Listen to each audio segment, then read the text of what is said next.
अस्सलाम वालेकुम ख़ातिन हज़रात, मैं उस्मान अहमद कसाना। बड़ी इंपॉर्टेंट डेवलपमेंट्स चल रही हैं, ख़ास तौर पे इमरान खान साहब के हवाले से और दूसरी चीज़ें भी चल रही हैं, लेकिन इंटरनेशनल खबर पहले मैं आपको देना चाहूँगा, वो ये है कि प्रेज़िडेंट बाइडेन को कोरोना हो गया, यानी कोविड-19 का वो शिकार हो गए हैं और ये जो कोविड-19 का एक सिलसिला है, मुझे इसमें कहानी कुछ और लग रही है।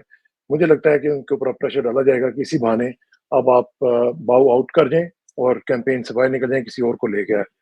तो लेट्स सी अगले 2-4 दिन के अंदर-अंदर ये वाज़ेह हो जाएगा कि प्रेज़िडेंट बाइडेन जो है वो कैंपेन कर सकेंगे कि नहीं। फिलहाल उन्होंने कैंपेन अपनी सारी तर्क कर दी है और देखते हैं कि उसके बाद क्या होता है। अच्छा जी, दूसरी पाकिस्तान के अंदर भी कुछ इसी तरह की खबरें आ रही हैं कि इमरजेंसी की जो है प्रिपरेशन हो रही हैं। कुछ सहाफ़ी जो है आपको पता है जो टाउट किस्म के हैं, वो इस तरह की खबरें दे रहे हैं और क्या इमरजेंसी लगेगी कि नहीं लगेगी? और इन द मीन टाइम हम ये भी साथ-साथ देख रहे हैं कि कुछ जो एमएनएज़ हैं उनको अगवा किया जा रहा है, कुछ को कोशिश की जा रही है। जमशेद दस्ती का आपने सुन लिया, बाकी लोगों को भी कोशिश की जा रही है। साथ ही नेशनल सिक्योरिटी के बारे में अजीब-सी बातें हो रही हैं कि जी इमरान खान जो है वो नेशनल सिक्योरिटी रिस्क हैं और फिर शामी साहब को भी बोलना पड़ गया। और फिर साथ-साथ हम देख रहे हैं इंजीनियर मिर्ज़ा मोहम्मद अली साहब जो हैं, वो भी एक दफ़ा फिर मैदान में आए हैं। तो ये सूरत-ए-हाल किस तरफ लेके जा रही है हमें? इसका तजिया करते हैं और चलते हैं लाहौर और बात करते हैं सीनियर सहाफ़ी जनाब सलमान आबिद भाई से। सलमान भाई अस्सलाम वालेकुम जी। वालेकुम सलाम इरशाद भाई।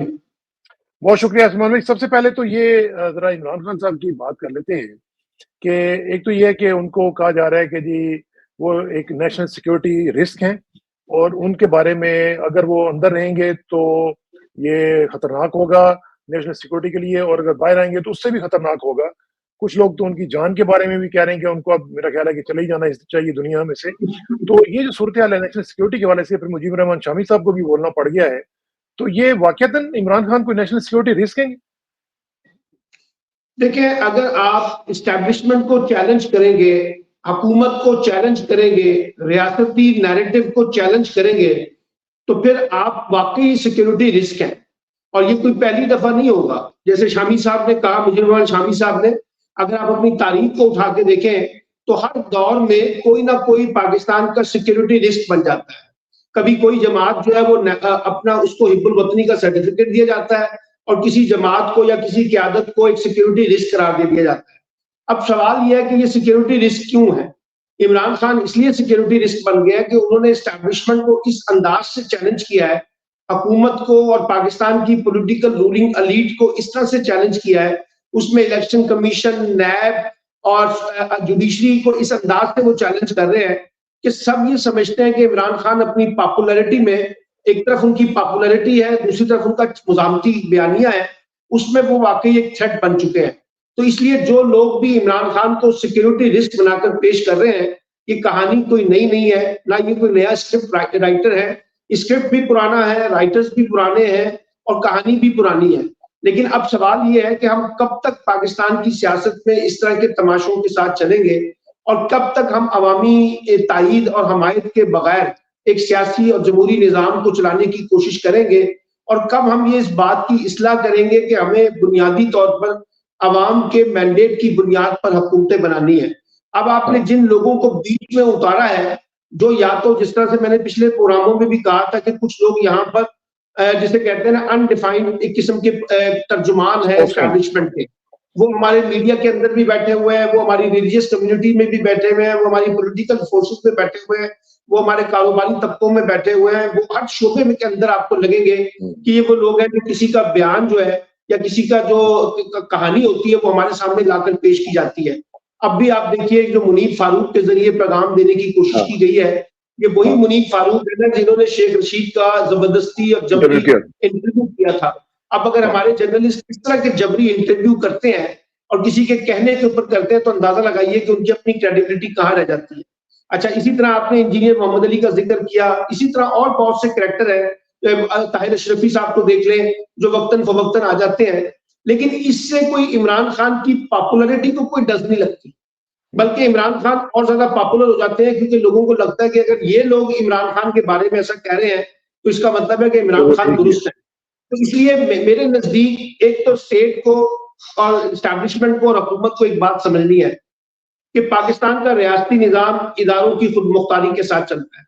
अब सुप्रीम कोर्ट का फैसला आपको अच्छा लगा है, बुरा लगा है, आप उसमें रिव्यू में जाना चाहते हैं, जरूर जाइए, ये एडॉक जजेस की बुनियाद के ऊपर एक नया ड्रामा ना करने की कोशिश करें।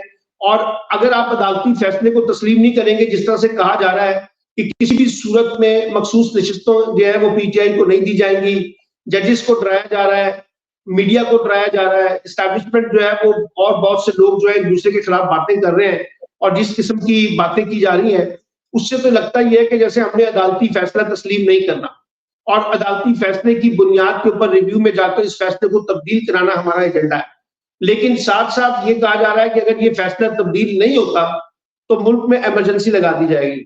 हमारे दोस्त अजमल जामी साहब जो है, जो कल मुजीब रहमान शामी साहब के साथ प्रोग्राम किया करते थे, उन्होंने कहा है कि ये जो सदर मुमलिकत की और आर्मी चीफ की मुलाकात हुई है, इसमें यह तय हुआ है कि अगर मखसूस नशिस्तों का मामला हल ना हुआ और हुकूमत के हक में ये फैसला ना आया तो मुल्क में इमरजेंसी लगा दी जाएगी।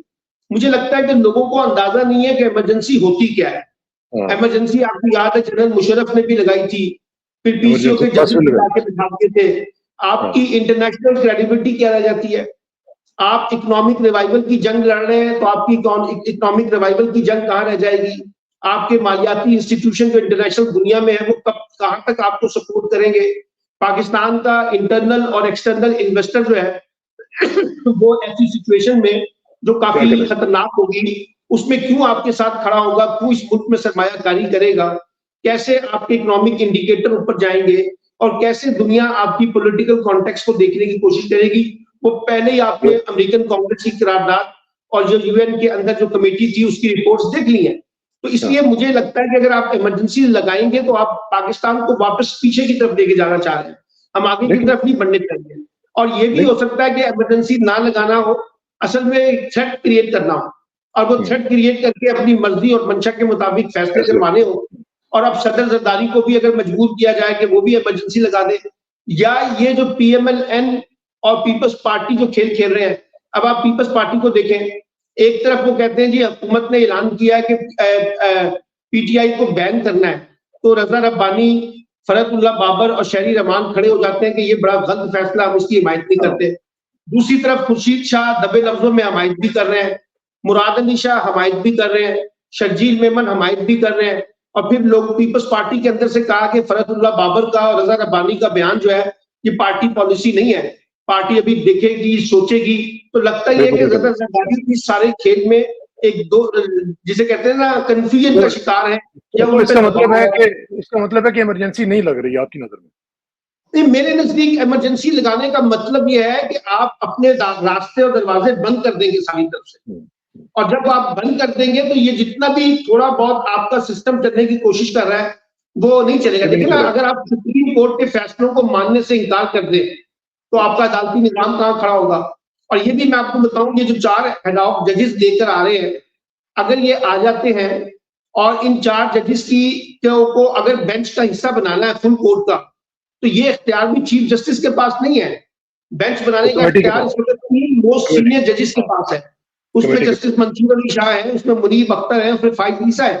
तो ये भी इतना आसान काम नहीं है कि आप चारों को उठा के फौरी तौर पर फुल कोर्ट का हिस्सा बना देंगे, क्योंकि अगर ये फुल कोर्ट में जाते हैं तो फिर तो खेल समझ आ जाएगा ना सारा का सारा, कि आप उस फैसले को तब्दील करने के लिए एड हॉक जजेस का सहारा लेकर उसको मैदान में उतार रहे हैं और उससे ये फैसला तब्दील करना चाहते हैं, तो ये तो पंडोरा खुल जाएगा। और इसमें फिर बार और बेंच के दरमियान भी काफी जिसे कहते हैं ना रेजिस्टेंस देखने को मिलेगी कि ये क्या हो रहा है, किस तरह से निजाम को चलाया जा रहा है। तो मुझे लगता है कि ये हमारे यहाँ होता ही है कि फुलझड़ियां छोड़ी जाती हैं और उन फुलझड़ियों की बुनियाद के ऊपर देखा जाता है। जैसे पीटीआई पे बैन करने का मामला था, तो जिस तरह से वो फुलझड़ी छोड़ी थी, अब अताउल्लाह तारण को ओन करने के लिए कोई तैयार नहीं हो रहा और वो कह रहे हैं कि ये जो है ना किसका फैसला था, कहाँ फैसला हुआ, किसने किया, कब किया, हमें तो पता ही नहीं, हम तो पार्टी पॉलिसी के अंदर बैठे हुए हैं, ये कब इजलास हुआ, ये नवाज शरीफ साहब का फैसला है, शहबाज शरीफ साहब का फैसला है या मरियम नवाज का फैसला। तो एक कंफ्यूजन पीएमएलएन के अंदर भी आई है और पीएमएलएन के लोगों ने भी इसको क्रिटिसाइज किया है। तो मेरा मतलब है कि जो इस वक्त हमें नजर आ रहा है पॉलिटिकल सीन में, वो लगता ही है कि वो फैसला जो है वो काफी जिसे कहते हैं ना मुश्किल साबित हुआ है एस्टैब्लिशमेंट के लिए और हुकूमत के लिए मखसूस नेतृत्वों का। सलमान भाई, लेकिन इसमें देखें की जाती है। अच्छा, एक और चीज जो मुझे नजर आ रही है वो देखें, जियो के ऊपर प्रोग्राम के अंदर मुजीब रहमान शामी साहब, आपको मालूम ही है उनकी लीनिंग्स किसके साथ हैं और कैसा उनका बैकग्राउंड है। और ख़ास तौर पे पिछले कुछ सालों से तो उनकी क्या लीनिंग्स है हमको पता ही है। उनका ये कहना कि जनाब ये ऐसा हो जाएगा तो वैसा हो जाएगा और एक किस्म की इमरान खान की सपोर्ट करना हो कि जी अगर आप ऐसा करेंगे तो वो पाकिस्तान के लिए बड़े खतरनाक हो जाएंगे। आपको लगता नहीं है कि मामला अंदर ही अंदर से कुछ ना कुछ तब्दीली भी शायद आ रही है, शामी साहब जैसे लोग भी बोल पड़े? देखिए बात यह है, कल मेरी रात मुजीबुर रहमान शामी साहब से टेलीफोन पे बात हुई थी और शामी साहब ने कहा कि देखिए बात यह है कि हर चीज की एक हद होती है। अगर हम इस तरह से निजाम को चलाने की कोशिश करेंगे तो इसको कौन ओन करेगा, कौन तस्लीम करेगा तो और वो कैसे जो हम पहले इसकी हिमायत। सलमान भाई आप देखें ना, पहले जो हदें उन्होंने अबूर की हुई हैं देखिए वो ना, कहाँ पे पहले थी? उसे शामी पहले साहब कहाँ पे? पहले जो कुछ हो रहा था कसाना साहब, उस वक्त की सिचुएशन में और आज की सिचुएशन में बड़ा फर्क है। मैं आपको बताऊं, इस वक्त इमरान खान साहब एक ऐसी जगह पर पहुंच चुके हैं जहां उनसे निगोशिएट किए बगैर आप इस सारे मसले का हल नहीं निकालेंगे।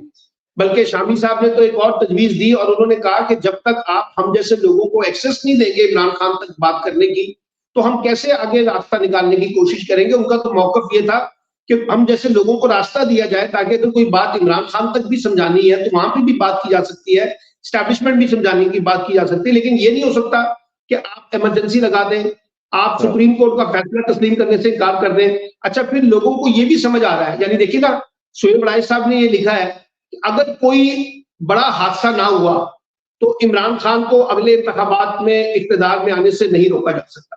ठीक है ना। और उन्होंने ये भी कहा कि ये शहबाज शरीफ साहब की हुकूमत जो है वो एक बोझ बन गई है। कल मजहर अब्बास ने एक बड़ा अच्छा कॉलम लिखा और उन्होंने कहा कि इमरान खान की मत तासुब डरें। से या इमरान खान के खौफ से बाहर निकले, यस, हाँ, आपने हाँ। आगे बढ़ना है तो रास्ता निकालना पड़ेगा। तो ये जो इस वक्त डिबेट हो रही है, जो बहुत से लोग अपने मौकफ के अंदर तब्दीली भी ला रहे हैं, वो तब्दीली इसलिए आ रही है कि हालात भी तब्दील हो रहे हैं। यानी जो लोग, जिन लोगों ने शहबाज शरीफ पर बड़ा इंतजार किया था, वो प्रोजेक्ट फेल हो गया। जो ये सारा अरेंजमेंट हुआ था, पॉलिटिकल बंदोबस्त हुआ था, ये सारा फेल होता हुआ नजर आ रहा है ना। तो आप एक फेल शुदा मंसूबे के साथ कौन खड़ा होता है, हारे हुए खिलाड़ी के साथ कौन खड़ा हुआ होता है? देखिए ना, हुकूमत के अंदर जो लोग हैं वो हारे हुए हैं। जो जेल के अंदर बैठा हुआ है वो इस वक्त बज़ाहिर पॉपुलैरिटी की कॉन्टेक्स्ट में, अपने नैरेटिव के कॉन्टेक्स्ट में जीता हुआ है। हाँ, उसको हाँ। उसकी आपने देखिए, आप पॉलिटिकल पार्टी को बैन करने की बात करते हैं। भाई 2024 के इंतखाबात में ये पार्टी बैन थी, आपने उसे इंतखाबी निशान भी छीन लिया, आपने उसे सब कैंपेन कुछ। भी नहीं करने दी, आपने वोटरों को भी हरासा किया, आपने कैंडिडेट को भी हरासा किया, उनके निशानात भी बदल दिए, लेकिन उसके बावजूद लोगों ने वोट तो नहीं को दिए ना। तो ये पॉलिटिकल पार्टियों को बैन ये जो करना कोई मसले का हल नहीं है, या मुल्क में इमरजेंसी लगाना मसले का हल नहीं है। तो ये तो आप एक क्लियर कट दुनिया में मैसेज देंगे कि जनाब हम सुप्रीम कोर्ट के बेंच को तस्लीम नहीं करते। और मैंने पहले भी कहा था कि सुप्रीम कोर्ट में 8-5 से फैसला आया है, लेकिन इन 5 में से भी अगर आप 3 लोगों का मौक़िफ़ देखें तो उन्होंने इलेक्शन कमीशन के फैसले को चैलेंज किया है और चैलेंज किया, ज़ाहिर हाँ। उन्होंने मजबूती दिखाई है। तो और मजबूरी उसमें तौर काजी पे साहब भी शामिल हैं। सर देखिए, इतनी बड़ी अदालती प्रोसीडिंग, इसका लाइव चलना, चीफ जस्टिस के सरबराही में पूरा फुल कोर्ट, जो मौजूदा फुल कोर्ट था, वो मौजूद होना और लोगों ने इसको देखा। अब आपके जो भी प्रोसीडिंग थी उसको देखा, लोगों के एक दूसरे के ख्यालात को सुना, उसके बाद एक फैसला आया और अब आप उसको ओन करने की बजाय अदालत के खिलाफ एक कैंपेन चलाई जा रही है हुकूमत की जानिब लेकिन से, इसमें और इसमें जजों सलमान के भाई, खिलाफ एक कैंपेन चलाई जा रही है। पूरी की पूरी जुडिशरी के साथ एक लड़ाई लड़ने का जो खेल है उसका आगाज कर दिया गया। लेकिन एक चीज जो खतरनाक है वो देखें, अभी आपने कोट किया सुहेल राइट को और आपने कहा कि उन्होंने कहा कि अगर हादसा ना हुआ। अच्छा, दूसरी तरफ हम देख रहे हैं कि इंजीनियर मोहम्मद अली मिर्जा साहब हैं, वो भी आपको पता है इनके टाउट हैं। वो भी हादसे की बात कर रहे हैं। वो भी कहते हैं अगर इमरान जिंदा रहा तो मसाइल होंगे। अब देखें जो उन्होंने ये बातें की हैं, अगर इमरान खान जिंदा रहे और जेल से बाहर आ गए तो मुल्क में इस्तेकाम नजर नहीं आएगा। और ये फौज को पता इसलिए है कि वो जानते हैं इसको कि वो बड़ा खतरनाक हो सकता है। हमें इसकी मजलूमियत तो नजर आती है, मगर आप फौज की मजबूरी को भी समझें। अब ये जो इंजीनियर साहब जैसे जो लोग हैं, जो कभी कुछ कहते हैं, कभी कुछ, उनका भी यू टर्न देखें। ये कह रहे थे कि ये इमरान की जिंदगी इबारत है यू टर्न से। मैं 6 यू टर्न इनके दिखा सकता हूँ आपको। तो ये इस तरह के लोग जो बातें कर रहे हैं हादसे की, तो उससे भी तो कुछ अलर्ट होना चाहिए ना इंसान को, हमारी कौम को। क्या हो? अगर इस्टेब्लिशमेंट जो है या सियासी मुखालफिन इमरान खान के या इस तरह के लोग इमरान खान और इस्टेब्लिशमेंट के दरमियान, इमरान खान और हुकूमत के दरमियान लड़ाई को एक जंगो जदल का मैदान बना देंगे और एक ऐसी जंग बना देंगे जिसमें सियासी दुश्मनी गालिब आ जाएगी, जिसमें एक दूसरे के वजूद को खत्म करना नामुमकिन हो जाएगा, तो फिर ये सारी गुफ्तगू समझ आती है। लेकिन सवाल ये है कि आप इस जंगो-जदल में क्यों कूद रहे हैं? आप इसको मैदान जंग क्यों बना रहे हैं? आप इसको सियासी दुश्मनी में क्यों तब्दील कर रहे हैं? आप इसमें से कोई रास्ता क्यों नहीं निकाल रहे आगे बढ़ने का? बातचीत क्यों नहीं कर रहे? नेगोशिएट क्यों नहीं कर रहे? आपको देखिए ना, 8 फरवरी के इंतखाबात के बाद ये बात समझ लेनी चाहिए थी सब लोगों को कि पाकिस्तान का जो वोटर है, उसने अपना इज़हार कर दिया है इमरान खान के साथ। अब आपने क्योंकि उसको तस्लीम नहीं किया, अब तस्लीम ना करने की जो गलती है, उस गलती के ऊपर गलतियों पे गलतियां की जा रही हैं और आप उन गलतियों को करके बच नहीं रहे, बल्कि और ज्यादा दलदल में फंस रहे हैं सारे के सारे उस क्राइसिस से निकलने के लिए। तो इसलिए मैं ये कहता हूं कि आप उसको जंगो-जदल का मैदान ना बनाएं। ये देखिए ना, जो शामी साहब ने बात की भट्टो साहब के बारे में, बेनज़ीर के बारे में, नवाज शरीफ के बारे में, सब लोगों के बारे में यही था ना कि अगर वो रहेंगे तो इससे मुल्क खतरे में पड़ जाएगा। भाई मुल्क जो है सियासतदानों की वजह से या अवामी तारीफ की वजह से या लोग जिनको वोट देना चाहते हैं उससे खतरे में नहीं पड़ता। खतरे में उस वक्त पड़ता है मुल्क जब आप आईन और कानून से बालातर होकर, आप सियासत और जमहूरियत से बालातर होकर, आप अवामी मैंडेट से बालातर होकर जब सियासी बंदोबस्त करते हैं, उस वक्त मुल्क खतरे में पड़ता है ना। तो इसलिए मेरे नजदीक तो अभी भी रास्ता यही है कि एक दरमियानी रास्ता निकाला जाए अगर आप आगे बढ़ना चाहते हैं, वरना ये जो लड़ाई, जिस लड़ाई में हम जा रहे हैं, देखिए ना, ये लड़ाई पहले थी इमरान खान वर्सेस एस्टैब्लिशमेंट, फिर ये लड़ाई तब्दील हुई इमरान खान वर्सेस पीएमएलएन या उनके सियासी मुखालफिन, फिर अब ये लड़ाई तब्दील हो रही है हुकूमत वर्सेस जुडिशरी, फिर ये लड़ाई तब्दील हो रही है कि अब हुकूमत में और एस्टैब्लिशमेंट के दरमियान भी फासले बढ़ रहे हैं, ठीक है ना। तो ये जो सारी फिर मीडिया वर्सेस जो है वो एस्टैब्लिशमेंट और ये लड़ाइयां चल रहे हैं। अब आपने देखा कि एक प्रोग्राम तलत हुसैन का जो है वो उन्होंने किया था कुछ जर्नलिस्टों के साथ, उसको ऑन एयर नहीं करने दिया गया। तो ये जो सारा कुछ हो रहा है, इस लड़ाई के इतने ताने बाने हम जोड़ रहे हैं एक दूसरे के साथ, तो इसका मंतकी नतीजा क्या निकलेगा? क्या पाकिस्तान किसी नए मार्शल लॉ को अफोर्ड कर सकता है? क्या पाकिस्तान किसी नई इमरजेंसी के कॉन्टेक्स्ट में जा सकता है? क्या पाकिस्तान जमहूरी बसात को लपेट कर आगे बढ़ना चाहता है? यानी कोई वे आउट तो निकाले ना जिससे दुनिया में हमारी इंटरनल और एक्सटर्नल एक्सेप्टेंस जो है वो किसी जगह पर खड़ी हो। स्मूथली निजाम चल रहा है। यहाँ तो ये लग रहा है जैसे आपने कहा कि कुछ लोगों की मदद के साथ कुछ लोगों के को तर्जुमान बनाकर जिस किस्म के पैगामात दिए जा रहे हैं, और लगता यह है कि जैसे कोई हमने तय कर लिया कि हर सूरत में इस फर्द को, इस जमात से वाबस्ता लोगों को हमने खत्म करना है। और वो हम उसका मुजाहरा अमली तौर पे हम देखने के लबैक का जो धरना है उसको वीआईपी स्टेटस दे के वहां पे रखा जा रहा है, और जो बाकी लोग जो कुछ ना कुछ कोई भी कार्रवाई करना चाहते हैं उनको नहीं की जाती। लेकिन ये जो आपने तर्जुमानों की बात की है ना, इसमें मैं सिर्फ एक अपने दोस्तों को ये कहना चाहूंगा कि ये जो इस तरह के तर्जुमान हैं, खासतौर पर ये मोहम्मद अली मिर्जा जैसे जो लोग हैं, ठीक है, अभी आपका जो रेल्म है वो है रिलीजियस, आप उसके अंदर रहें। आप ये जो सियासत के ऊपर आके गुफ्तगू शुरू कर देते हैं, इसका तरीका सिर्फ एक ही है कि आप इन लोगों को अनसब्सक्राइब करें, इनके ऊपर जाके कमेंट करें और इनको बताएं कि आप क्या सोचते हैं। जितना आप अनसब्सक्राइब करेंगे उतना ही ज्यादा इनके ऊपर असर पड़ेगा, ये जरूर करें। अच्छा जी, एक और चीज जो है मैं पूछना चाहता हूँ आपसे कि फिच जो एजेंसी है उसने कह दिया थी कि ये गवर्नमेंट जो है ये तो 18 माह कहीं भी नहीं जा रही है, तो इमरान खान की एक तो ये है कि रिहाई अभी नहीं मुमकिन है, दूसरा ये है कि उन्होंने कहा है कि ये जो हुकूमत है ये 18 माह कहीं भी नहीं जा रही। मतलब है कि ये इंटरनेशनल एजेंसी जो है वो कुछ फीलर दे रही है हमारी पाकिस्तानी एस्टेब्लिशमेंट को।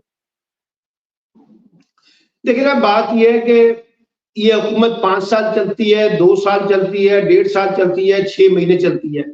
मैं आपको बताऊं, ये सारा का सारा सियासी बंदोबस्त पाकिस्तानी रियासती निजाम पर एक बोझ है, और इस बोझ को जितना भी कोई उठाने की कोशिश करेगा उससे उतने ही ज्यादा मसाइल खराब होंगे। अब और बिगाड़ पैदा होगा। अब मसला यह है कि आपको तो एक नए इलेक्शन की तरफ जाना है अगले साल। अगर आप जाना चाहेंगे तो उससे कोई रेजोल्यूशन तलाश किया जा सकता है। इस मैंडेट के साथ, इस जाली मैंडेट के साथ अगर आप हुकूमती निजाम को चलाने की कोशिश करेंगे तो मसला हल नहीं होगा। अच्छा, अब ये कहना कि जी 1.5 साल जो है ना ये हुकूमत चलेगी या 2 साल चलेगी, उसके बाद अपना मौसम नकवी की बुनियाद के ऊपर हुकूमत आ जाएगी और या टेक्नोक्रेट की कोई हुकूमत आ जाएगी। कुछ लोग कहते हैं कि अभी शहबाज शरीफ साहब को हटाया जा रहा है, फिर मौसम नकवी को लाया जा रहा है, फिर ये अरेंजमेंट चलेगा, फिर 1.5-2 साल के बाद एक नेशनल गवर्नमेंट बनाई जाएगी। जहांगीर तरीन की भी बातें आ रही हैं जो हम ड्राइंग रूम में बैठ के बनाते हैं, ड्राइंग रूम में बैठ के बनाते हैं, इसकी ग्राउंड रियलिटीज बड़ी डिफरेंट होती हैं। ग्राउंड की सिचुएशन बड़ी डिफरेंट है। आपने स्क्रिप्ट पे बैठ के तय किया था कि हमने इमरान खान को एलिमिनेट कर देना है। आपने स्क्रिप्ट पे बैठ के तय किया था कि हमने इमरान खान को 8 फरवरी के इंतखाबात में दीवार से लगा देना है और उसकी पार्टी को रोकना है और कोई बंदा उसको वोट नहीं देगा। आपने तय किया था कि इमरान खान रेजिस्टेंस नहीं कर सकेगा, आपने तय किया था कि हुकूमत बड़ा शानदार तरीके से परफॉर्म करेगी और मईशत बहाल हो जाएगी और पैसा पाकिस्तान में बहुत आ जाएगा। ये सारे स्क्रिप्ट फेल हुए ना जी। तो ड्राइंग रूम के स्क्रिप्ट में और ग्राउंड रियलिटीज का जो स्क्रिप्ट होता है वो बड़ा डिफरेंट होता है सर। उसकी डायनामिक्स एक नए तरीके से रोजाना की बुनियाद पे जनरेट हो रही है। क्या हमने देखा था कि इस तरह से जुडिशरी के अंदर जजेस जो है वो पेनिट्रेट करेंगे, वो खतूत लिखना शुरू कर देंगे तहरीरी तौर पर और बताएंगे कि हम पर क्या दबाव है, और इसी तरह से जो हमारे यहाँ जो कुछ हो रहा है पॉलिटिकल कॉन्टेक्स्ट में। तो इसलिए मुझे लगता है कि चीजें ड्राइंग रूम से और मैदान के अंदर बहुत बदली हुई है। इसको जो समझने की कोशिश करेगा वो रास्ता निकालेगा, जो समझने की कोशिश नहीं करेगा, अपनी अपनी जिद पे कायम रहेगा, वो रास्ता नहीं निकालेगा बल्कि रास्ते को और ज्यादा गंभीर बना देगा। तो अब और तो इसमें असूली तौर पे हुकूमत को जी जी और इसमें जो सूरत हाल जो खराब हो रही है ना, वो देखें कि ऑन ग्राउंड सिचुएशन क्या हो रही है। अभी आप देखें जो दहशतगर्दी के हमले हैं वो कितने बढ़ गए हैं। अभी आपने देखा कि मुहर्रम के दिनों के अंदर अंदर कितने अटैक्स हो चुके हुए हैं और कितना नुकसान हो गया है फोर्सेस का, लेकिन उसकी तरफ कोई भी तवज्जो नहीं दी जा रही। हम सिर्फ ये समझ लें कि इमरान खान जो है वो इस सबसे बड़ा दुश्मन है, उसको हमने टेक आउट करना है बस। लेकिन अब पाकिस्तान के जो जेन्युइन इश्यूज हैं, जो बड़े सेंसिटिव इश्यूज हैं, इकोनॉमी से जुड़े हुए, गवर्नेंस से जुड़े हुए, पॉलिटिक्स से जुड़े हुए, रीजनल कॉन्टेक्स्ट के अंदर जुड़े हुए और फिर सिक्योरिटी के कॉन्टेक्स्ट में, हम उन पे तो गुफ्तगू ही नहीं कर रहे ना। हमारा मसला तो सनम जावेद है, हमारा मसला तो इमरान खान है, हमारा मसला तो पीटीआई है, हमारा मसला उसके अंदर के जो लोग उनके साथ वाबस्ता है उनको कैसे तोड़ना है। अभी भी आप देखिए कई लोगों को गिरफ्तार करने की कोशिश की जा रही थी, लेकिन तमाम के तमाम अरकान असम्बली ने अपने जो कागजात हैं वो जमा करवा दिए हैं, एफिडेविट जो है अपनी वाबस्तगी का पीटीआई के साथ। लेकिन ये चीजें डाइजेस्ट भी हो रही थी यार, इतनी रेजिस्टेंस के बावजूद लोग उसके साथ खड़े हुए। ये बात समझने की जरूरत है कि देखिए मसला इमरान खान की मोहब्बत का नहीं है, मसला कोई पीटीआई की मोहब्बत करनी है। ये जो सियासी लोग होते हैं इनकी अपनी हथियात होती है, उनको पता होता है कि हमारी कॉन्स्टिट्यूंसी में क्या हालात है, क्या पावर है, किस तरह से लोग पॉपुलर है, कौन पॉपुलर नहीं है। अब ये मैं जो पीएमएल के लोग हैं उनसे जाकर पूछे कि उनकी पॉलिटिकल सिचुएशन क्या है, हल्कों के अंदर, मुल्क के अंदर, सूबे के अंदर, लोग बताएंगे कि पार्टी कहां खड़ी है। तो इसलिए ये समझने की जरूरत है कि जो आप जो रास्ता इख्तियार कर रहे हैं ना इस वक्त, किसी फर्द को एलिमिनेट करने का, किसी जमात को एलिमिनेट करने का, ये मसला सही नहीं है। अच्छा फिर ये कहना कि जी वो रियासती निजाम से पहले माफी मांग लें फिर कोई रास्ता निकालते हैं, कभी कहना कि जी वो बाहर चले जाएं, कभी कहना कि जी वो ये कर ले, ये सब बातें मुझे लगता है कि अब बहुत पीछे चली गई है। जो जो जो हालात बन गए हैं ना उसमें अगर आपने ग्राउंड रियलिटीज को रूल आउट किए करके आगे बढ़ना है तो ये किसी एक सियासी जमात का डायलेमा नहीं होगा कि जितनी पॉलिटिकल फोर्सेस जो इस वक्त हुकूमत और हुकूमत के इर्द नजर आती हैं और जिस तरह से ताकत के मराकज जो है वो ऑपरेट कर रहे हैं, ये सारा का सारा सियासी निजाम को जो है उसको जिसे कहते हैं ना खराब करने का सबब बने। बल्कि सलमान भाई इसमें साथ देखें कि जो मौलाना फजलुर रहमान जैसे जो लोग हैं, अब तो वो भी बड़े खुल के बोल रहे हैं। और उन्होंने बेसिक उस दिन भी मैं सुन रहा था उनको, वो कह रहे थे कि ताकतवर हल्के समझ जाएं कि सियासत में उनकी मुदाखलत जो है वो इंतहाई मोहलिक है पाकिस्तान के लिए। तो ये इस तरह के बयान अब अंदर से आने शुरू हो गए हैं ना। वो जीरक आदमी है, केपीके में रहते हैं, केपीके उनकी कॉन्स्टिट्यूंसी है, वहां के हालात उन्होंने देख लिए हैं, वहां के वोटर का मिजाज उन्होंने देख लिया है। अपने लिए भी पॉलिटिकल स्पेस पैदा करनी है सर, उन्होंने अपने लिए भी रास्ता निकालना है। ये जो रास्ता इस वक्त अपनाया जा रहा है उसमें तो मौलाना फजलुर रहमान के लिए भी सिवाय खुदकुशी का और कुछ नहीं है। 2013 के इंतखाबात, 2018 के इंतखाबात, 2024 के इंतखाबात में मिला क्या उनको, मुझे बताएं। तो इसलिए अब सियासतदान भी जो है वो भी देख रहे हैं कि सियासी हरकियात की तब्दील हो रही हैं, लोग रेजिस्ट कर रहे हैं, लोग इस नैरेटिव को तस्लीम नहीं कर रहे जो नैरेटिव दिखाने की कोशिश की जा रही है।